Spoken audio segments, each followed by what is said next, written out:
I've lived long enough to know that some nights stay with you forever. They settle into the quiet places of your memory, resurfacing whenever the world slows down. For me, it was the night Lucas slept over after years apart. Just a simple visit, or so I told myself.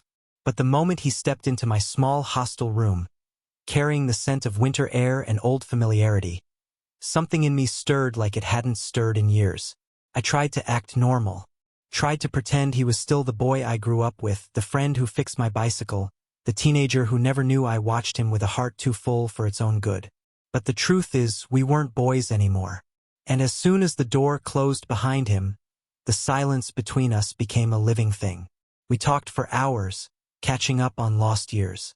His laughter filled the room the way it used to fill entire summer evenings. Yet underneath his voice, underneath mine, something unspoken moved quietly. Something warm, fragile, and dangerously close to the surface. When it grew late and there was only one bed to share, he told me not to worry, that we'd done it 1,000 times as kids. But the man who lay beside me that night wasn't the boy from those sleepovers. His presence felt heavier, calmer, closer. The mattress dipped under his weight, and the room seemed to shrink with every breath we shared. In the darkness, I could hear his breathing slow, steady, almost in rhythm with my own. At one point his arm brushed mine, a simple accident, yet my entire body reacted as if the past 20 years had been leading to that single moment of contact. I stayed perfectly still, afraid of moving closer, afraid of pulling away. Nothing obvious happened that night. No confessions. No dramatic moment. But something shifted quietly, deeply. A truth I had spent a lifetime avoiding finally opened its eyes. And by morning, I knew nothing between us would ever be the same. When I look back on my life with Lucas, it always seems to begin with that broken bicycle. I was 7 then, awkward, quiet, the kind of child who preferred books to people. My father had bought me that bike secondhand, its frame chipped and rusted, its chain slipping loose every other day. Still, it was my treasure, my first taste of freedom. And on the afternoon I met Lucas, that freedom fell apart right in the middle of the neighborhood lane. I remember kneeling beside the bicycle, my small hands smeared with grease, fighting tears I didn't want anyone to see. That's when I heard footsteps. Light, quick, full of a confidence I didn't yet understand. Lucas, taller than me even back then, stood there with a curious grin, his hair sticking up from running, his sneakers caked in dust. "Looks like you need help," he said, without waiting for me to answer. He sat down beside me like we'd known each other forever. No hesitation, no judgment, just an easy warmth. With surprising skill for a 7-year-old, he lifted the chain, spun the wheel, and gave the pedal a strong push. In seconds, the bike was whole again. But what I remember most wasn't his fixing the bicycle. It was how he looked at me afterward. As if helping me wasn't an inconvenience but an invitation. The beginning of something he had been waiting for. "Come on," he said, brushing dirt from his shorts. "Let's ride." From that moment, Lucas became a constant in my life. Every afternoon, he'd knock on my door, asking if I was ready for another adventure. We rode through fields that felt endless, built forts from fallen branches, and spent summer evenings lying on warm grass, staring up at clouds we tried to name. When I look back on my life with Lucas, it always seems to begin with that broken bicycle. I was 7 then, awkward, quiet, the kind of child who preferred books to people. My father had bought me that bike secondhand, its frame chipped and rusted, its chain slipping loose every other day. Still, it was my treasure, my first taste of freedom. And on the afternoon I met Lucas, that freedom fell apart right in the middle of the neighborhood lane. I remember kneeling beside the bicycle, my small hands smeared with grease, fighting tears I didn't want anyone to see. That's when I heard footsteps. Light, quick, full of a confidence I didn't yet understand. Lucas, taller than me even back then, stood there with a curious grin, his hair sticking up from running, his sneakers caked in dust.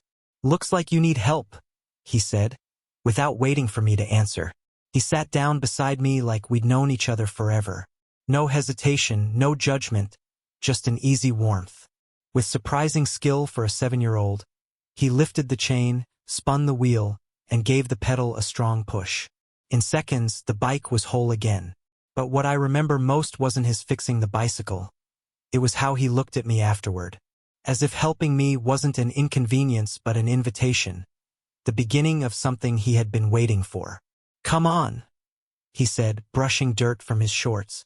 "Let's ride." From that moment, Lucas became a constant in my life.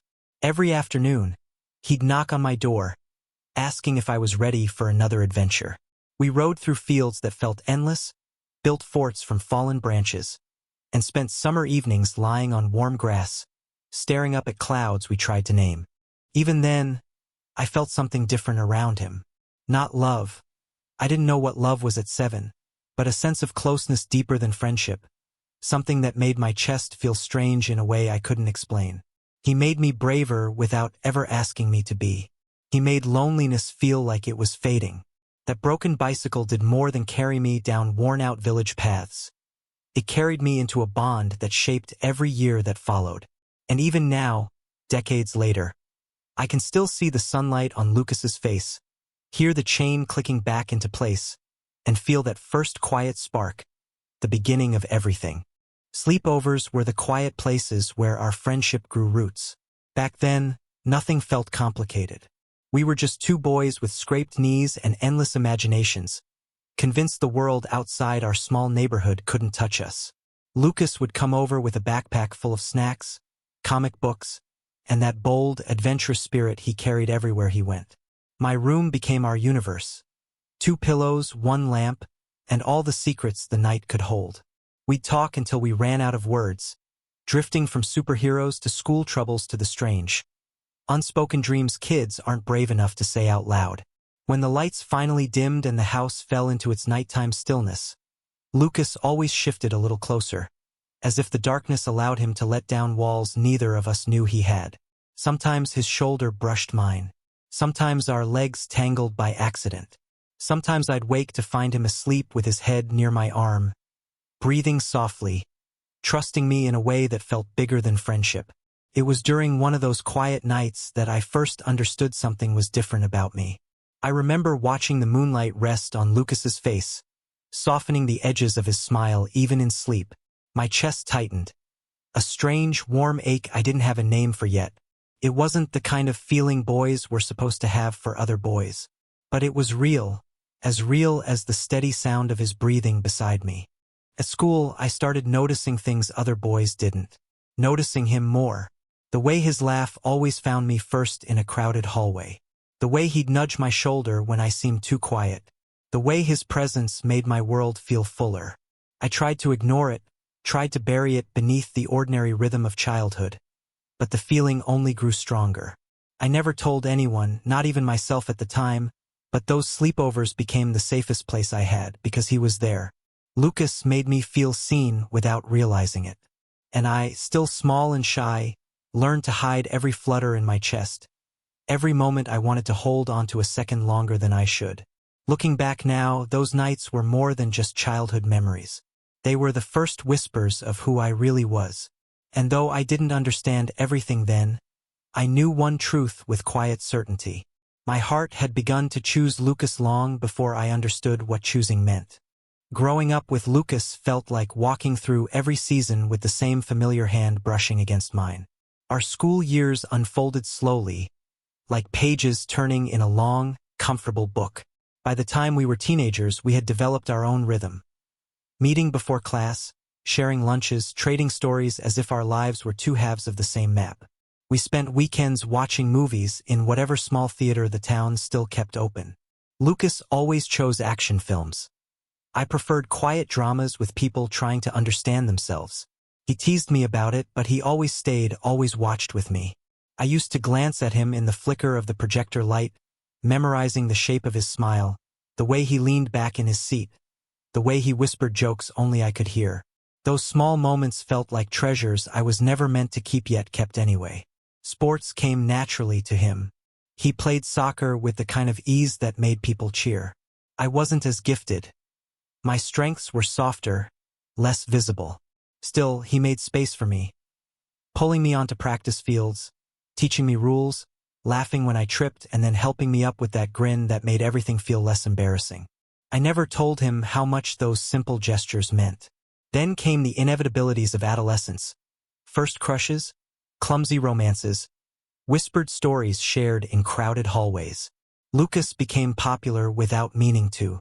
Girls liked him, he dated a few. Nothing serious, nothing that lasted, but enough to remind me of the line drawn between us. I never felt jealous of the girls themselves. What I felt was quieter, deeper. The ache of knowing my own feelings had no safe place to go. So I hid them. I learned to smile when he talked about someone new. Learned to nod and offer advice even when my heart folded in on itself. He trusted me with everything, and I became the keeper of secrets that hurt and healed me all at once. Despite it all, we never drifted. If anything, those years made us closer. We walked home together nearly every day, backpacks heavy, hearts light. He'd bump his shoulder against mine as we talked about tests or teachers or dreams too big for the small town we lived in. Those were the years when I learned the true meaning of restraint, when affection turned into a quiet discipline. And yet, even as I hid what I felt, one truth never changed. Growing up beside Lucas taught me who I was long before I had the courage to admit it. Life has a way of pulling people in different directions long before the heart is ready to let go. When high school ended, our paths, once so tightly woven, began to loosen quietly, like two threads drifting apart in a slow unwinding. I was accepted into a university in the city, assigned to a small hostel room that smelled of old books and new beginnings. Lucas, always the dreamer with restless ambition, received an opportunity to study abroad. It was the kind of chance people waited their whole lives for, and I knew he had to take it. We promised each other nothing would change, but promises made at 18 rarely survive the force of growing up.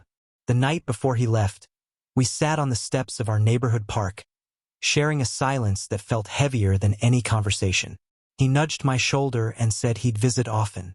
I nodded, but deep down, I already felt a hollow space forming, one I wasn't sure how to fill. Moving to the hostel reshaped me. The city was loud, unfamiliar, indifferent.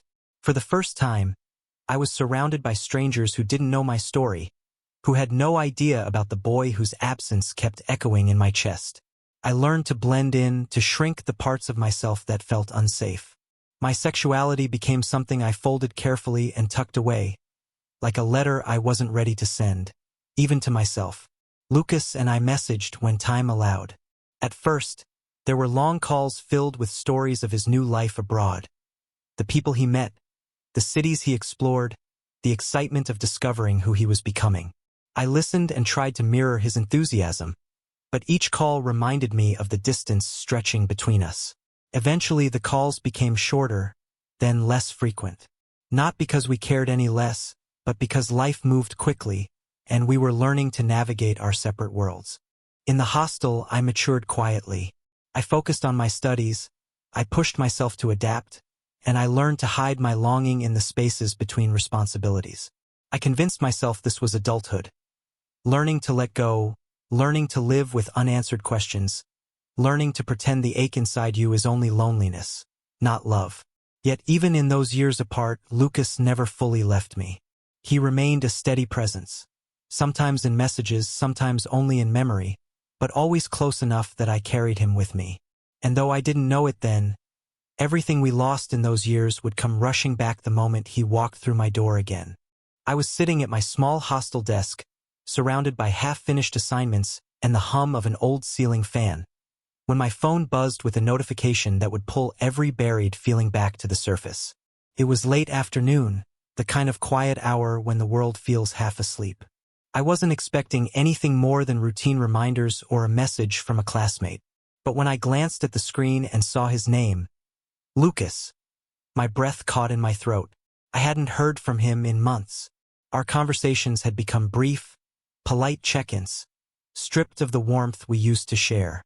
Life had carried us forward, always forward, without asking permission. Yet there he was, appearing on my phone as if no time had passed at all. I opened the message with hands that felt suddenly too clumsy. "I'm coming back next week. Can I stay with you for a few days?" I reread it slowly, then again, convinced my eyes were playing tricks on me. Lucas, after years, after distance, after all the silence, wanted to come back into my life, into the small room I had spent so long filling with routine and restraint. My heart reacted before my mind could catch up. It leapt, then stumbled, then raced uncontrollably. 1,000 memories flooded me. Childhood sleepovers, teenage laughter, the night before he left. And underneath them all, the feelings I had worked so hard to tuck away began to stir in a familiar, dangerous rhythm. I typed a reply twice, deleted it twice. What was I supposed to say? No? As if I could ever refuse him anything? As if the part of me that still held him close would allow such a thing. Finally, I forced my fingers to steady and typed the simplest answer I could manage. Yeah, of course. You can stay. The moment I sent it, I sat back and exhaled shakily, as if agreeing had changed the air around me. Maybe it had, because suddenly, everything I'd spent years controlling, my emotions, my expectations, the quiet ache I had trained myself to ignore, began to loosen. In the days that followed, tension built quietly, like a storm forming just beyond the horizon. I found myself straightening the room, checking my phone too often, imagining how he'd look after all this time. Would he have changed? Would he still laugh the same way? Would we still fit into the familiar spaces we once shared? I didn't have answers, but I knew one thing with an unsettling certainty. Lucas was coming back into my life, and I wasn't ready, but I wanted him here anyway. The day Lucas arrived, the sky hung low with clouds, casting the whole hostel courtyard in a muted gray. I kept pacing my room, pretending to clean but only rearranging the same book on my desk over and over. Every sound from the hallway made my heart lurch. I told myself I was prepared, that it was just a visit between old friends. But deep inside, something restless stirred. A mix of anticipation and fear I hadn't felt in years. When the knock finally came, I froze. For a moment, I simply stood there, resting my hand on the door handle, breathing in slowly as if I needed to gather every piece of myself before facing him again. Then I opened it. There he was. Lucas, no longer the boy I remembered, but not quite a stranger either. His hair was slightly longer, his face more defined, carrying traces of exhaustion beneath his eyes. But his smile, warm, soft, hesitant, was exactly the same. Seeing it felt like hearing a familiar song after years of silence. "Henry," he said, and my name in his voice almost undid me. Before I could respond, he stepped forward and pulled me into a hug. It wasn't the quick, friendly embrace I was expecting. His arms wrapped around me with a kind of weary relief, holding me as if he needed the moment more than he deserved it. I felt the strength in his shoulders, the familiar weight of him, and I let myself sink into it for just a heartbeat longer than I should have. When we finally loosened, neither of us stepped back right away. We stood close, too close for two men who were supposed to be old friends catching up. His eyes searched mine with a quiet intensity, as if trying to read everything the years had hidden. "You look good," he said softly. "So do you," I replied, though what I wanted to say was "I've missed you more than you know." Inside the room, he looked around with a tired smile. "It's small," he said, "but it feels like you." He set his bag down and sat on the edge of the bed, rubbing the back of his neck the way he always did when something weighed on him. Without thinking, I stood in front of him, our knees almost touching. The closeness felt strangely natural, like slipping into an old habit we'd forgotten but never outgrown. "So, how long are you staying?" I asked, trying to keep my voice steady. "Depends," he murmured, meeting my eyes again. "If you don't mind having me around." Mind? I had spent years wanting nothing more. As we talked, the room warmed with a mixture of nostalgia and something unspoken. His shoulder brushed mine once, then again, subtle but charged. Every small contact sent quiet signals my heart recognized immediately. Lucas was here, really here, and for the first time in years, the space between us felt alive again. The sun dipped below the windowsill earlier than usual, leaving the room covered in a soft haze of fading gold.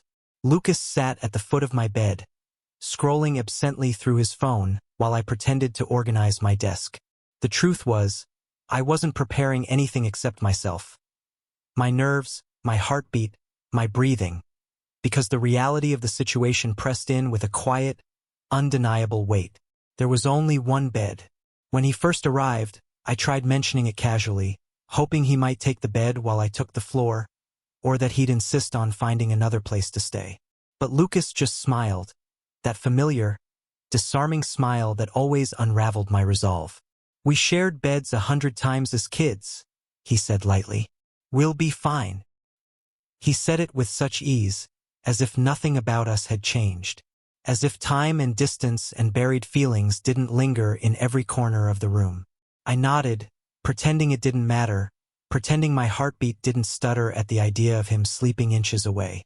By nightfall, we had brushed our teeth, turned off the lights, and slipped under the same blanket, leaving a careful stretch of space between us. We lay on our backs, the ceiling barely visible above. The darkness felt too intimate, too honest. I could hear the softness of his breathing, could feel the way the mattress sank slightly toward him, drawing me into the familiar gravity I had spent years resisting.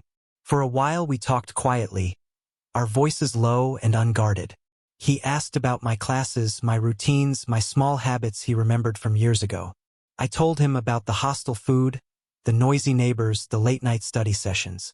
The conversation felt strangely tender, like picking up a thread that had never fully broken. Then silence settled, not heavy but warm, comfortable, dangerous.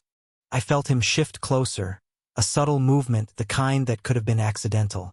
The blanket brushed against my arm. A moment later, his legs stretched out and gently grazed mine. My breath caught, but I didn't pull away. Neither did he. Our legs stayed there, lightly touching, like a quiet confession neither of us dared to voice. Minutes passed in that fragile closeness.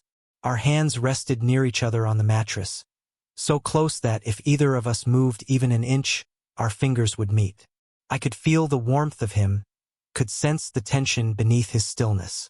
The air between us thickened, softening the room, wrapping us in something unspoken yet unmistakably real.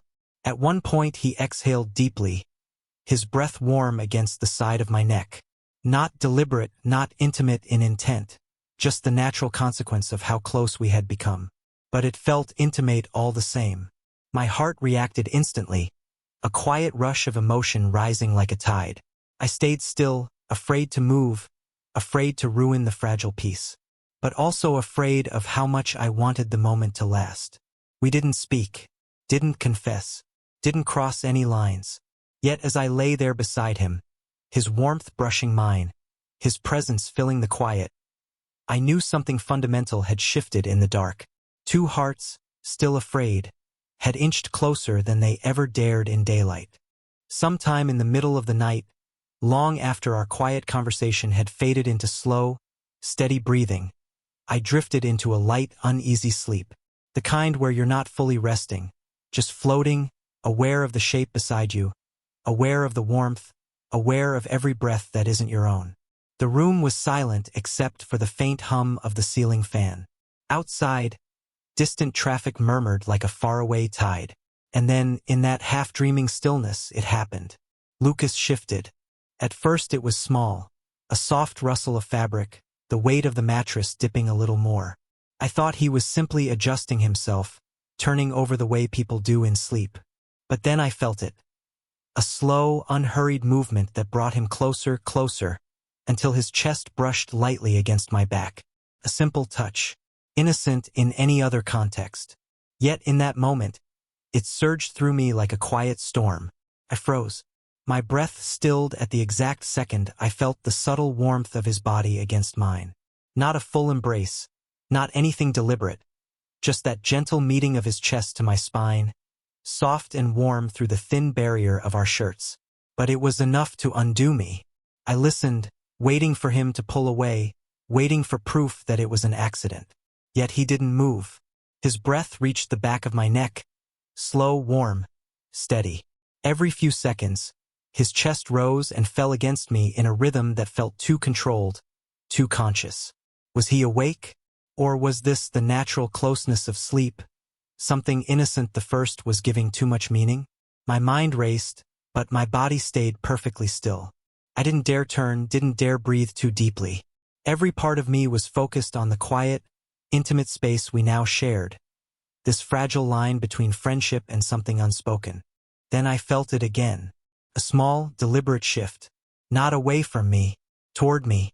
His hand, resting somewhere behind us, slid forward just an inch, not touching me, but close enough that I could feel a faint warmth hovering near my arm. His forehead came just a little nearer to the back of my head, like he was settling into a position that felt familiar, safe. A thought struck me then. Sharp, terrifying, hopeful. He knows I'm awake. Or maybe he wants me to think this is sleep. The silence grew heavy, thick with a new awareness. My heartbeat thudded so loudly I was certain he could feel it through the thin layer of space between us. Every breath became a negotiation between desire and fear. He didn't speak. Neither did I. But his presence spoke for him. Soft, unguarded, painfully close. In that stillness, in the dim glow of a half-forgotten night, I realized something I had been afraid to consider. Whatever Lucas felt, whatever he hid, whatever he was searching for, it was pulling him toward me, not away. And though neither of us moved another inch, something deeper shifted inside me. A truth I had buried years ago finally rose to the surface, whispering through the darkness. He doesn't want distance. Not tonight. I don't know how long we stayed like that. His chest resting lightly against my back, our breath moving in a slow, shared rhythm. Time felt different in the dark, stretched thin and quiet. I kept my eyes closed, afraid any movement might break whatever fragile moment we had slipped into. Then I heard it. Not my name, not a full sentence, just a soft sound from him. A sigh mixed with words that hadn't fully formed yet. He shifted slightly, his forehead brushing the back of my shoulder as if he were looking for something familiar even in sleep. "Henry," he murmured, so faint I almost thought I imagined it. My heart clenched. I didn't turn. I didn't speak. I waited, every sense focused on the delicate gravity of his voice. Another pause, another breath that warmed the back of my neck. And then, in a voice that trembled just enough to betray something deeper, he whispered, "I don't want to be alone anymore." The words slipped out of him like a confession he'd been carrying for years. Not dramatic, not planned, just honest in the way people are only when they think no one is listening. I swallowed hard, afraid of even breathing too loudly. There was so much woven into that one sentence. Fatigue, longing, regret, maybe even something more tender, though I didn't dare interpret it too generously. He shifted again, this time placing his forehead fully against the back of my shoulder, his breath warm through the thin fabric of my shirt. It wasn't sexual. It wasn't romantic in any obvious way. It was simply human, quiet, heavy. "I missed you," he whispered next, barely audible. Like a secret he didn't know how to keep anymore. The words struck me deeper than I expected. I felt seen in a way I hadn't been in years. Seen beyond the walls I'd built. Beyond the distance we'd pretended didn't matter. I felt something inside me loosen. Something I had spent a lifetime tightening. I wanted to speak. Wanted to turn around and hold him. Wanted to tell him he wasn't alone. That I had been there. Waiting, wanting, hurting in silence. But the moment was too delicate, too easily broken. So instead, I stayed still, offering the only thing I could, myself steady and near. His hand shifted once more, not touching me, but close enough that I could sense the warmth of his fingers. He exhaled, softer this time, as if surrendering to a truth he no longer had the strength to hide. "Stay," he murmured, the word dissolving into sleep before I could answer. He didn't mean stay awake. He meant stay with me. Stay close. Stay here. Don't pull away. I lay there in the dark, listening to his breathing, feeling the weight of his quiet confession settle into me like something precious. For the first time in my life, I didn't feel invisible. I didn't feel strange or wrong or too much. For the first time, I felt chosen. Morning arrived quietly, slipping into the room through the thin, hostile curtains in soft, pale threads of light. It took me a moment to understand where I was, to remember the weight behind me, the steady breathing, the warmth that hadn't left my side all night. I opened my eyes slowly, afraid the smallest movement might undo whatever delicate closeness had formed in the dark. Lucas was still there. His arm had drifted around my waist sometime during the night, loose but unmistakably intentional. Our legs were lightly tangled beneath the blanket, as if they had searched for each other unconsciously. His forehead rested against the back of my shoulder, and his breath warmed my skin in a slow, peaceful rhythm. For a long moment I didn't move. The morning light made everything feel painfully real, more real than the half-waking dream of the night. I could feel his heartbeat, faint and steady, against my back.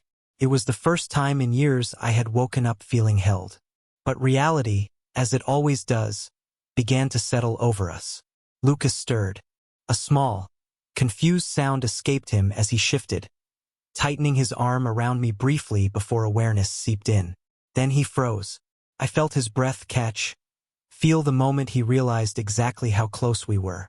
Slowly, he pulled back. When I turned to face him, he was sitting upright, running a hand through his hair, the other covering his mouth in quiet embarrassment.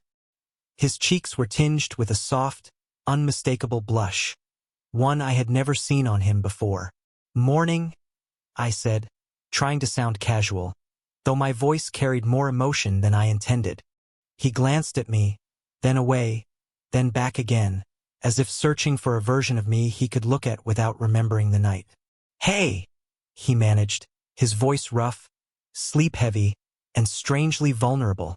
I tried to lighten the moment. "You know," I said with a forced smile, "if you're going to steal half the bed, you could at least warn me." He laughed, but the sound was thin, fragile. "Sorry," he murmured. I move a lot in my sleep, I guess." But we both knew it wasn't just that.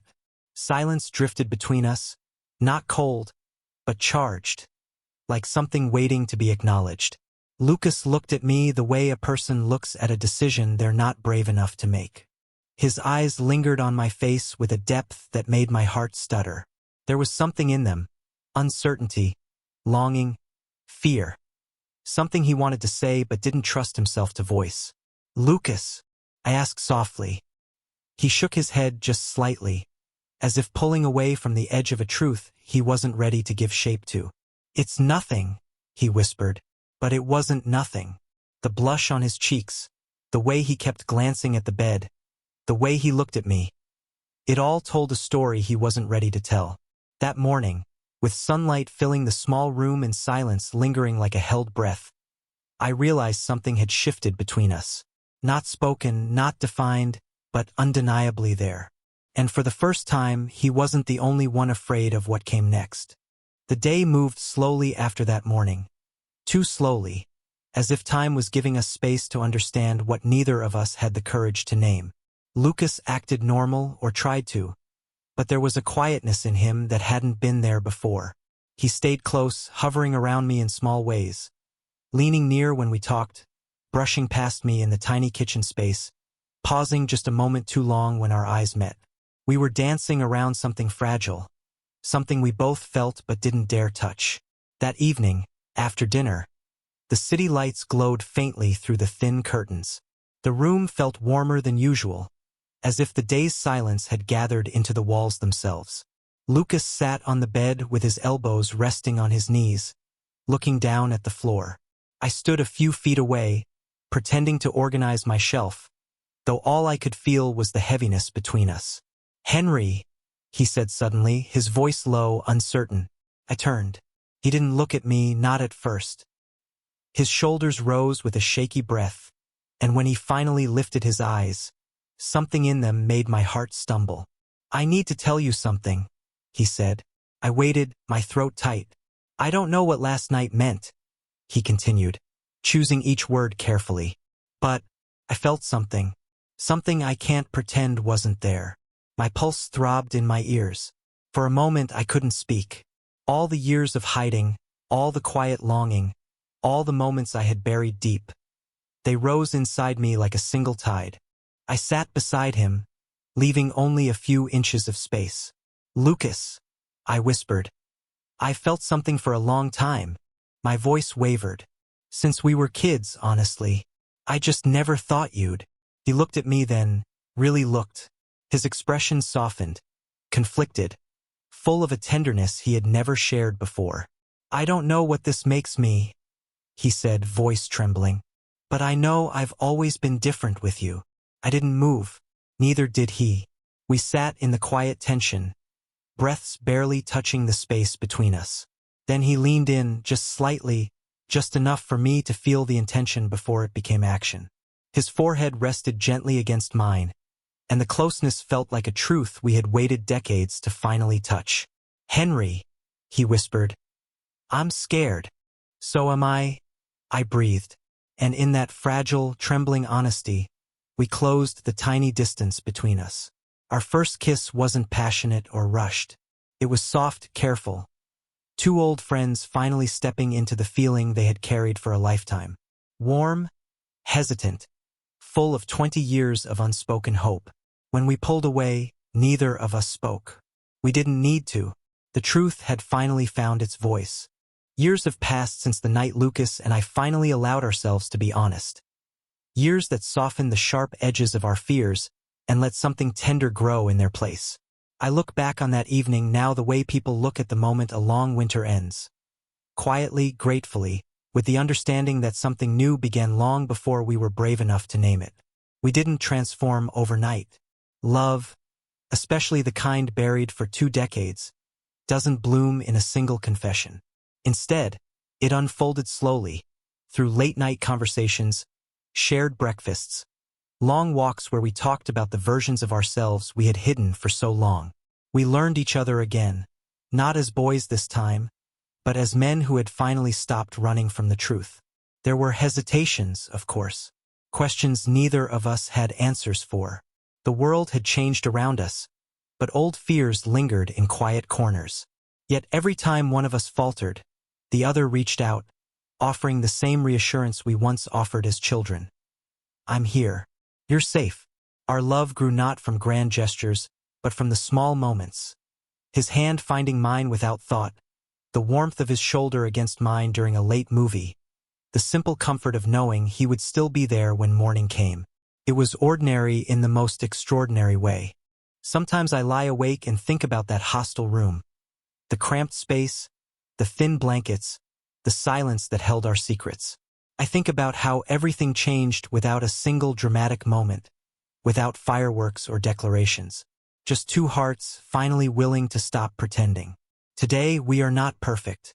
We are not the fairy tale versions of ourselves we once imagined. But we are real in a way we never dared to dream as boys.